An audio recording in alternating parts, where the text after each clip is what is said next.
আমরা এখন তাহলে আমরা পাস্ট কন্টিনিউয়াস টেন্স আমরা করি।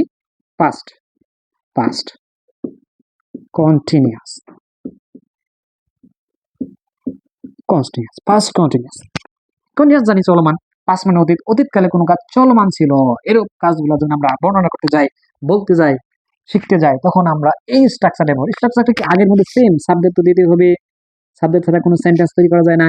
তারপরে কি দিতে হবে আমাদের, এই তোমাদের আগেই বলছিলাম যে আমাদের বিপার পাস্টার মধ্যে দুইটা হলো কি পাস্ট টেন্সে ব্যবহার করি আমরা, এটা হলো ওয়াজ আর এটা হলো কি অথবা ওয়ার।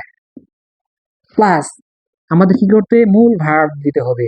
মূল ভার্বের সাথে কি করতে হবে, আমরা বলছিলাম যেখানে কন্টিনিউয়াস শব্দ উল্লেখ থাকবে সেখানে আইএনজি দিতে হবে, মূল ভার্বের সাথে আইএনজি করতে হবে, প্লাস বাকি অংশ বা অবজেক্ট আমরা যেটাই বলি সেটা ব্যবহার করবো। আমরা অবজেক্ট তো ব্যবহার ইতিমধ্যে শিখে গেছি, সেটা নিয়ে বেশি কথা বলবো না। তাহলে আমরা কি করবো, প্রথমে সাবজেক্ট, আমাদের কাঙ্ক্ষিত সাবজেক্ট বসিয়ে দেবো। তারপরে যদি আমাদের সাবজেক্টটার এই আমরা বলছিলাম যে প্রেজেন্ট কন্টিনিউয়াস টেন্স বিভাগের মধ্যে দুটো আছে, একটা হলো সিঙ্গুলার, একটা প্লুরাল। ইজ হলো সিঙ্গুলার আর হলো প্লুরাল। সেম ভাবেই পাস্ট কন্টিনিউয়াস টেন্সের মধ্যেও ওয়াজ আছে, ওয়ার আছে। এই ওয়াজটা আমরা সিঙ্গুলার সাবজেক্টের সাথে ব্যবহার করব আর ওয়ার্ডটা আমরা প্লুরাল সাবজেক্টের সাথে ব্যবহার করবো। এটা একদম ইজি, কেউ না বুঝে থাকলে আমাকে প্রশ্ন করবে, আমি বলে দেবো। কোথায় আমরা ওয়াজ ব্যবহার করবো, কোথায় ওয়ার্ড, সেটা ডিপেন্ড করে আমাদের সাবজেক্টের উপর। সাবজেক্টটা কি পার্সন আছে, আমরা জানি সাবজেক্ট তিন সাবজেক্ট